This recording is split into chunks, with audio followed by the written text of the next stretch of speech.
The Edmonton Oilers are very much alive. Evan Bouchard, if you would like to be the father of my children, the line is open.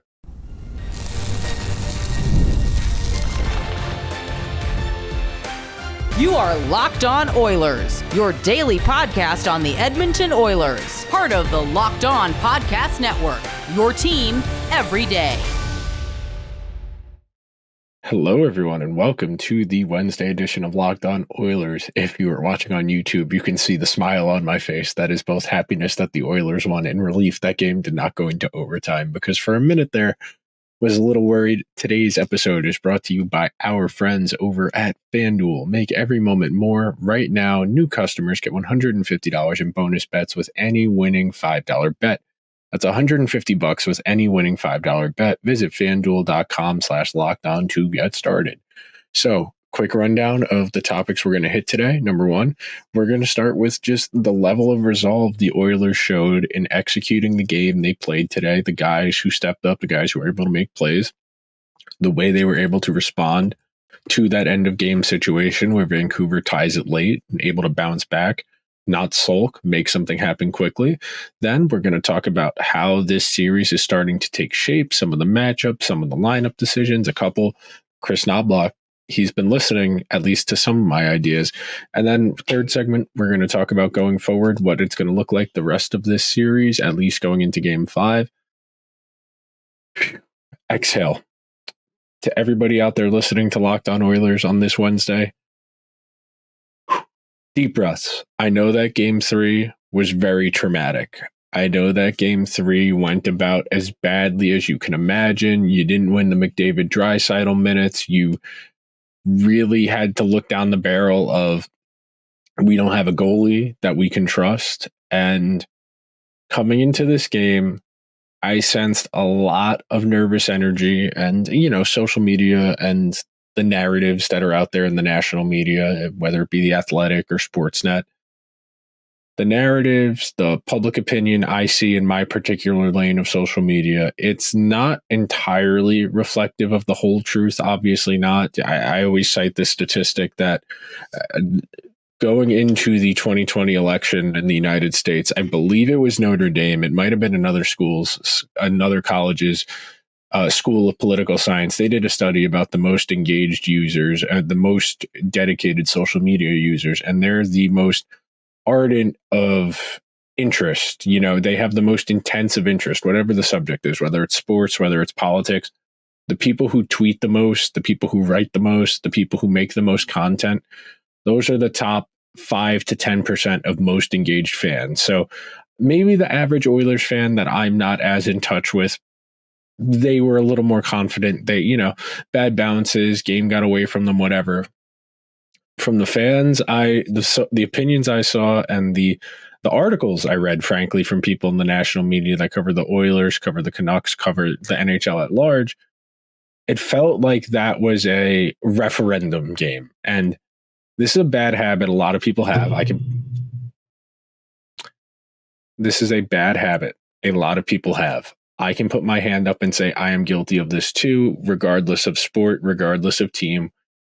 I can be a little too quick to take one game and one stretch within a game as an example to validate an opinion I support. And after the way game 3 ended, I saw a lot of people saying, well, boy, isn't it great Ken Holland is running back the 9th different version of a Peter Chiarelli. Let's get Leon and Connor as many bottom 6 forwards and defensemen as possible and put no money into goaltending and try and figure something out. And I had retweeted a tweet that was something along the lines of, I can't believe we're in year 9 of Connor McDavid and the Oilers' plan is still Leon and Connor score at least 3 goals. Our goalie maybe gives up 3 goals. I do think some of that is hyperbole. Some of that is people trying to get jokes off to be funny. And I can differentiate the 2 lanes within my brain of trying to be funny and being serious in my evaluation. And I definitely felt some concern. You heard me after game 3 say, I think they needed to break up McDavid and Draisaitl just because it gives them more looks. The big issue for the Oilers in years past in the playoffs and why they haven't been able to get over the hump, at least in my opinion, is that they lack the requisite depth to make the most of situations. You've seen Connor Garland for the Canucks score quite a few key goals, be pestering. And Connor Garland's like the 9th best forward, the 8th best forward on the Canucks, and he's this good. So that should tell you something about the importance of depth. And in splitting up Connor and Leon, it gives you more opportunities. And we're going to talk more about that, the changing up the D pairs in the second segment. So I don't want to give that away. Calvin Pickard, take a bow. I understand he wasn't asked to do a lot. He only had to make 19 saves. The Oilers did a really good job defensively. And frankly, the Canucks didn't play well. That's no slight against the Oilers. The Oilers will take that 100 times out of 100. If the Canucks don't want to play well, they don't want to funnel pucks on net, they want to be passive, they want to be just okay. If they want to do that, the Oilers will take that 100 times out of 100. It's really straightforward. You can only play what the other team gives you. The Canucks were a C- today, and they still almost got this game to overtime. I thought the Oilers were pretty good. I would say the Oilers B-, B+, somewhere in that range. They did a good job defensively. Timely power play goal. Leon from his office. Beautiful. You got the Nuge goal, which was huge because I've probably been a little too hard on Nuge, on Evander Kane, on Holloway, McLeod, Corey Perry, Yanmar, everybody that's not Zach Hyman, Draisaitl, or McDavid from the forward group, I've been pretty hard on in this series because, frankly, they haven't done enough. You know, the Oilers had 2 goals coming into the game tonight from guys that they had 2 goals coming into tonight when McDavid or Draisaitl was not on the ice. And that's why it's so crucial to split those guys up, because it lengthens your lineup and gives you more opportunities. But I got to give kudos to the Oilers for coming out of the gate hot, easing Pickard into the game. All of that matters, okay? I know you're going to say they didn't ask him to do a lot. He had an easy job. And yeah, he did. But part of the reason he had such an easy job in this game was the Oilers were in control. And yeah, like I said, some of it was the Canucks just didn't have a great game tonight. It happens from time to time. But first period, 17-7 in scoring chances, 6-1 shots on goal, 3-0 high danger chances, 0.65 expected goals to 0.1 expected goals.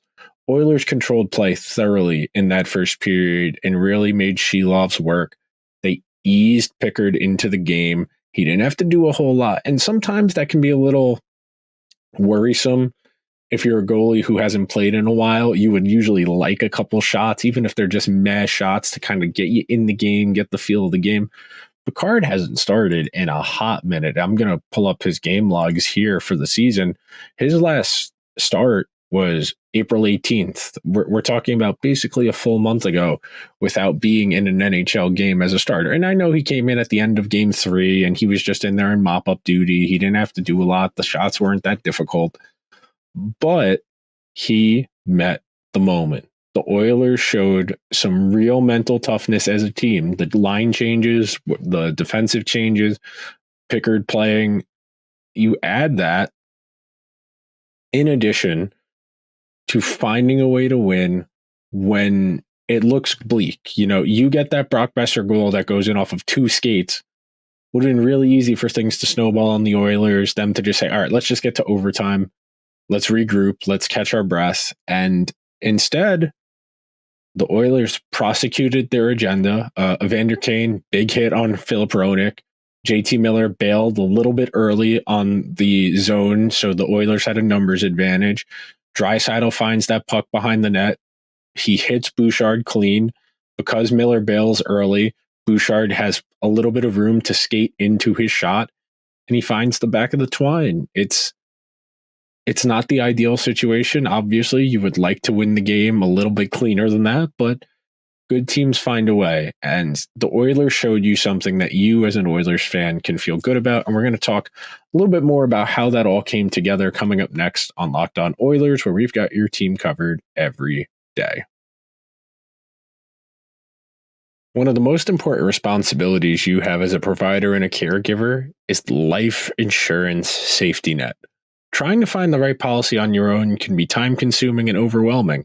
That's why you should see our friends over at Policygenius. Policygenius is the country's leading online insurance marketplace.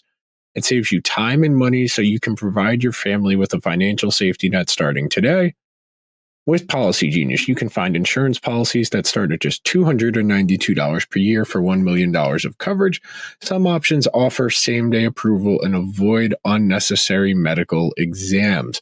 Policygenius helps you compare your options from all of the top companies, and Policygenius's team of licensed experts is on hand to walk you through the process every step of the way. Easily compare quotes from America's top insurers in just a few clicks to find your lowest price. It's concerning. Your work life insurance policy may not offer enough protection for your family's needs, and even worse, it may not come with you if you leave your job. Policygenius gives you unbiased advice from a licensed expert support team. So, check life insurance off your to-do list in no time with Policygenius. Head to policygenius.com/lockedonnhl or click the link in the description to get your free life insurance quote and see how much you could save. That's policygenius.com/lockedonnhl. Hello, everyone. Thank you for listening to today's edition of Locked On Oilers. To everybody who's an everydayer, who's got this show in their regular rotation every day, whether it's on the way to work, on the way home from work, at the gym, on a walk, on a run, however you like to consume Locked On Oilers, thank you for making it a part of your day. There's a lot of content out there. Try and sift through some of the nonsense to find good stuff in the community is why you do a show like this. It's been very encouraging to see just how many people are excited about this team and the journey they're on, whether it's on YouTube or whether it's through the traditional podcast formats. It's really encouraging to see just how happy this team can make people. And ultimately, that's the goal for all of sports, is that community aspect. That, yes, you want to win the trophy. Yes, you want to have the big parade, but to share that collective experience with others, to share that real happiness, it's infectious. And I'm going to take a sip of water here.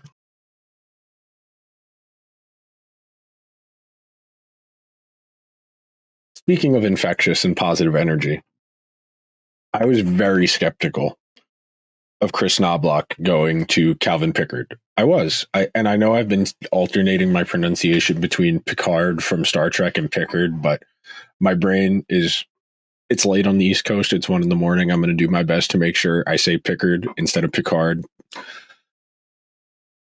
I did not think that was a great idea for the long-term prospects of this playoff run, because I do think you're probably going to have a hard time getting Stuart Skinner locked back in to be a starter again. And maybe Pickard can have the magic fairy dust that the backup goalie needs sometimes. Maybe he can be Matt Murray in 2016. I know that was a little bit earlier in the playoffs when he usurped Marc-Andre Fleury, and then the year after, Marc-Andre Fleury did make a couple starts on that cup run in 2017, the second time around. So maybe it's something like that where Pickard's going to get a couple games here. Maybe he finds the way. Maybe the Oilers play better in front of him because they know they can't really afford to make him do anything.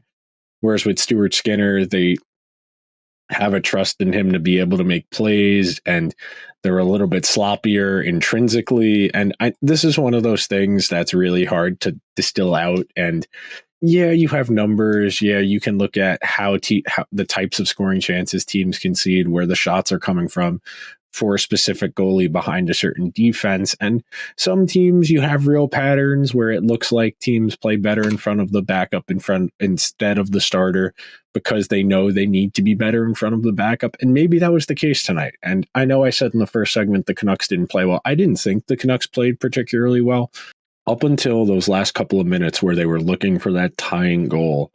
It really didn't feel like they were generating a whole lot of dangerous offense. And yeah, they did a good job there down the stretch of keeping the pressure on the Oilers, forcing them to play defense. And like you've heard me say a lot over the 3.5 weeks, we're going on a month on Wednesday of this week. It'll be a full month. You've heard me say it a lot. The best way to play defense in today's NHL is to not play defense at all. The more defense you have to play, the more you run the risk of something bad happening. And Pickard didn't have a chance on either of the Canuck goals, in all honesty. The first one, you get the weird bounce, and it looks like Nurse is screening him, so he probably doesn't see it.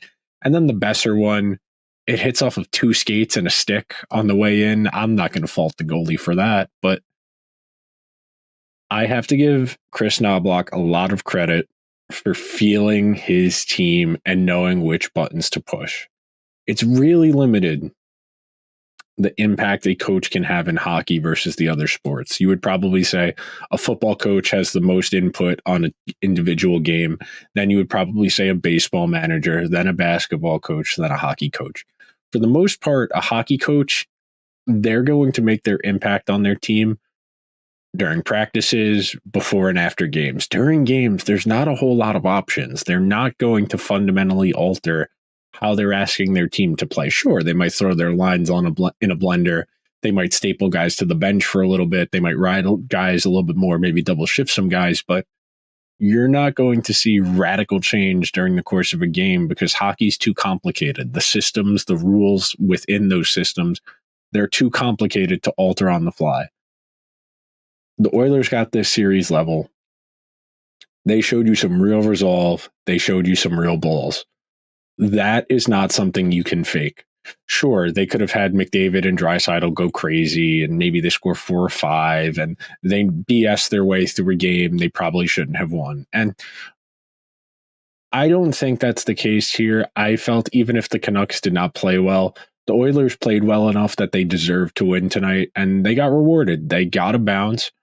Evander Kane plays really well on that, makes a really good play on that individual specific forecheck where he forces the Canuck player into a turnover. Leon finds the puck behind the net, and you get Bouchard a clean look. He's one of the best shooting defensemen in the entire league. On top of starting Pickard, I haven't even mentioned that they split up Nurse and Ceci finally, thank God.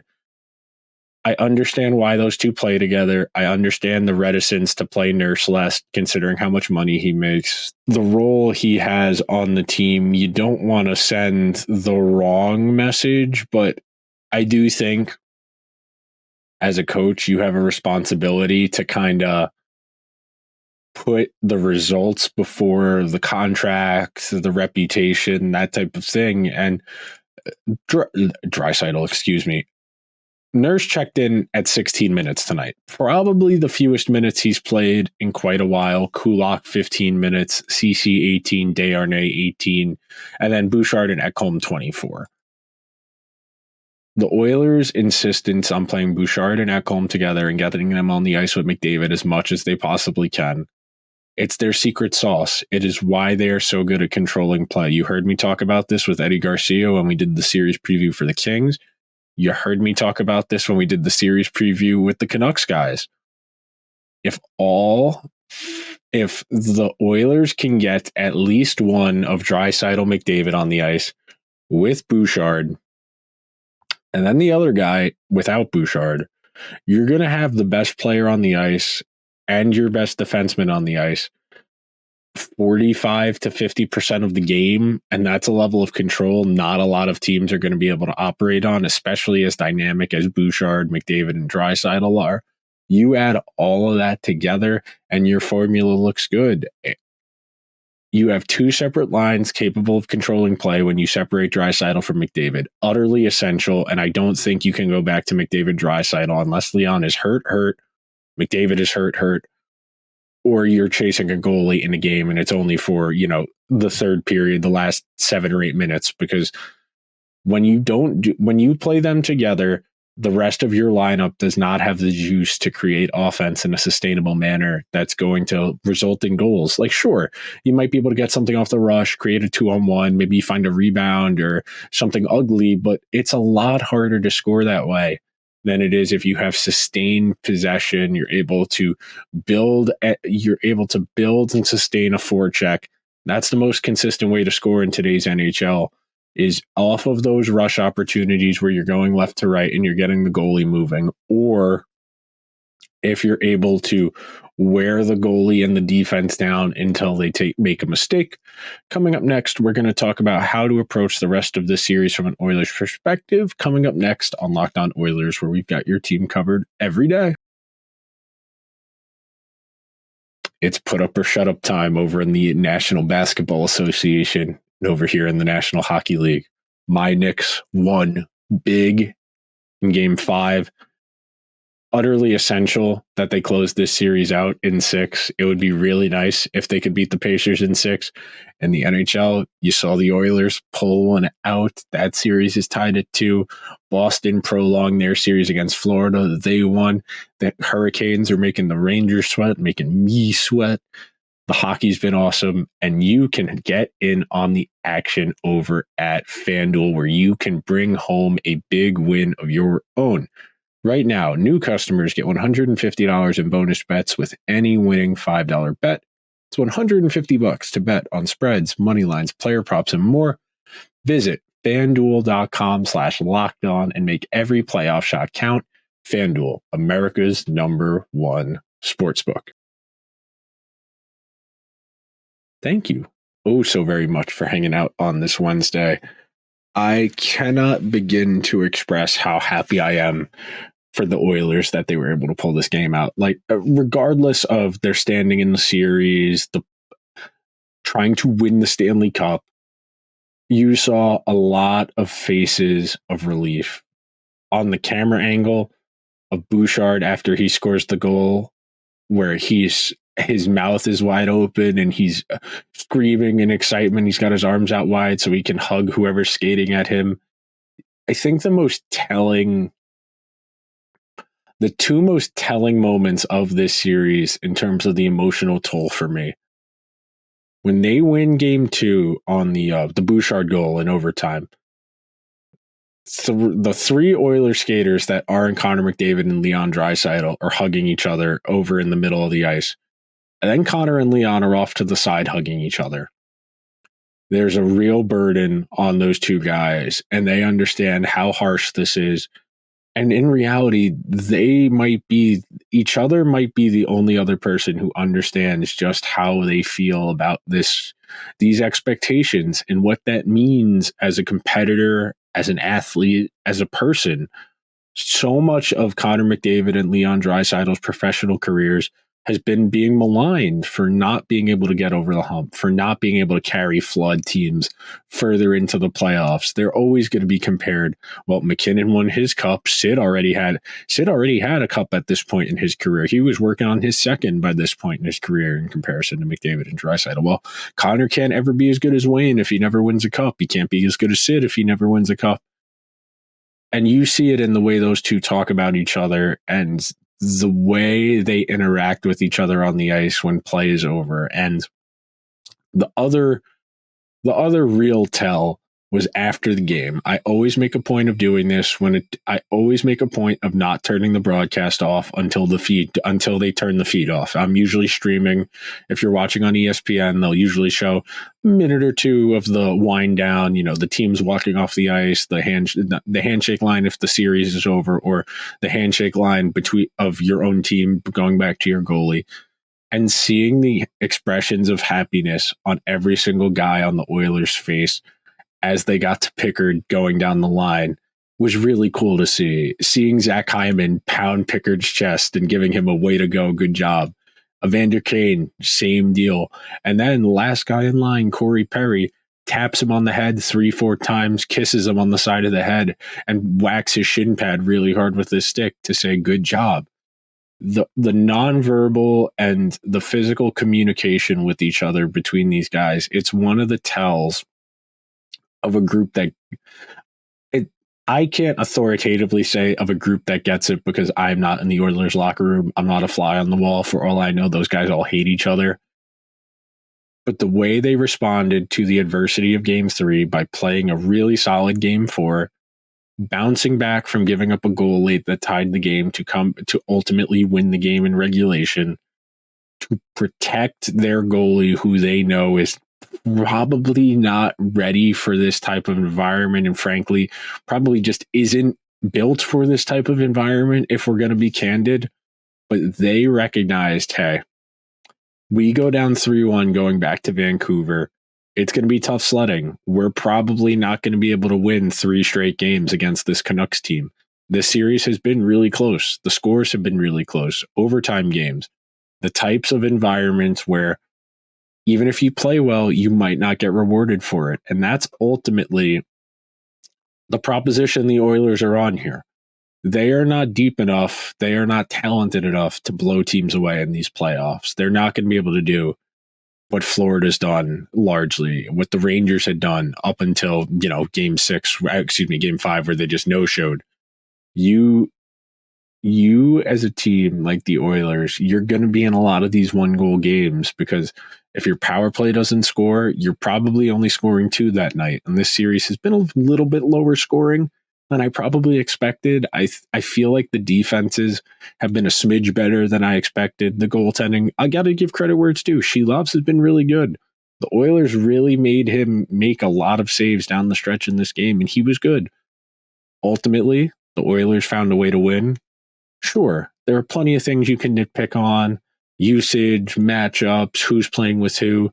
It'll be a little bit more curious to see what the Oilers do going back to Vancouver, where they won't have last change. We'll talk more about that on tomorrow's show leading up to the next game. But for now, you can take a brief exhale. For now,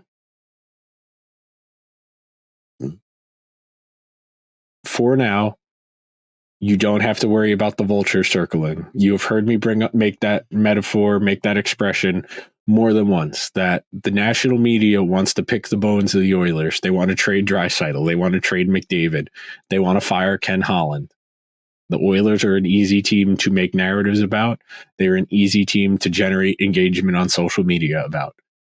For now, the Oilers are very much alive in this series. They win 2 more games, they're going to play the Dallas Stars for a chance to go to the Stanley Cup final. There are 3 games remaining. It is best of 3. The first team to win 2 of those 3 games is going to play the Stars in the next round. 2 out of 3. That's doable. That is not an impossible ask. Are the Canucks good? Yes. Are the Canucks better than I expected? Yes. The Canucks have played really good defense in this series, and Sheloves has been solid. Sure, you can nitpick some of his technique stuff. He goes down a little bit early. He's a little bit erratic in his rebound control, but by and large, he's been good. By and large, he has kept the Canucks afloat. Actually, that's probably not a fair characterization. He hasn't kept them afloat. He has been competitive enough to keep them in these games. That is what you need when you are starting your non-starter in the playoffs. Keep us in the game. Just don't lose us the game. The old quarterback game manager trope about a Jimmy Garoppolo, a Derek Carr. You would rather a guy like that than a Jameis Winston. Sure, Jameis is going to throw it all over the yard. He might have 5,000 passing yards, 30 touchdowns. He's also going to throw for 30 picks. So low risk, trying to minimize the amount of burden your team faces. The Oilers did a good job of that tonight in front of Pickard. 19 shots on goal. That is how you protect your unproven NHL goal, your veteran unproven NHL goalie who frankly is probably never going to be a starter at the NHL level, being that he's already at his age. You don't want to disparage a guy. He just had the game of his life, but at 32, if you've never been a starter, you're probably not a starter. But rejoice, Oilers fans. They have lived to keep this series level. It is 2 games apiece. There is a whole lot to be excited about. We will tackle it tomorrow on Locked On Oilers to get you set for game number 5. Until then, make sure you are subscribed wherever you get your podcasts. If you are watching over on YouTube, hit the subscribe button, hit the like button. The bags under the eyes, not terrible, but definitely a little bit on the tired side, wrapping up just a shade after 1:30 a.m. Eastern Standard Time. I will talk to you guys tomorrow. Until then, let's go Oilers.